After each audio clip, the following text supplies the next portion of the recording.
Look at the miserable life I'm living in now.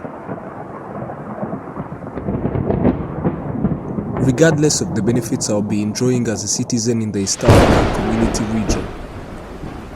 Constant floods, soil erosion,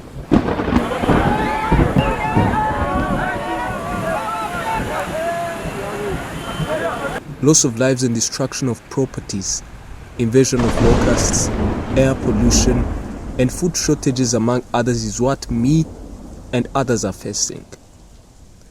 The EAC I deserve is the one that prioritizes the fight against climate change, and it is not yet too late to achieve it if we stop by all means the use of plastics, the emission of CO2, and if we start using renewable energy and planting more trees. The sooner, the better.